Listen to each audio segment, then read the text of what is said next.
তিন দফা দাবিতে ৭ দিন ধরে রাজধানীর কেন্দ্রীয় শহীদ মিনারে আন্দোলন করছেন বেসরকারি শিক্ষা প্রতিষ্ঠানের এমপিওভুক্ত শিক্ষক কর্মচারীরা।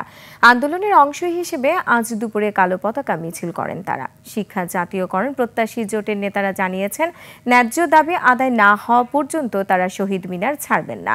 মূল বেতনের ২০% বাড়ি ভাড়া, ১৫০০ টাকা মেডিকেল ভাতা ও কর্মচারীদের উৎসব ভাতা ৭৫% করার দাবিতে গত রোববার থেকে শিক্ষক কর্মচারীরা জাতীয় প্রেস ক্লাবের সামনে লাগাতার অবস্থান কর্মসূচি শুরু করেন তারা। তবে পুলিশ বাধা দিলে সেদিন দুপুর থেকে তারা কেন্দ্রীয় শহীদ মিনারে এসে অবস্থান নেন।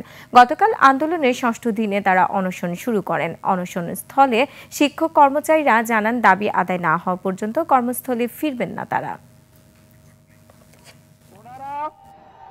ষড়যন্ত্র করে আমাদের শিক্ষকদেরকে সরকারের মুখোমুখি দাঁড় করিয়ে দিয়ে আমার কাছে মনে হয় তারা তৈরি করে এই নির্বাচনকে বন্ডুল করে দিয়ে দীর্ঘ সময় নির্বাচন তারা এখানে এই মস্তদে বসে থাকার সত্ত্বেও তারা দেখতেছেন। আমার মনে হয় আপনাদের এই আন্দোলনের সাথে গণ অধিকার পরিষদের পক্ষ থেকে আমরা সংহতি জানাচ্ছি।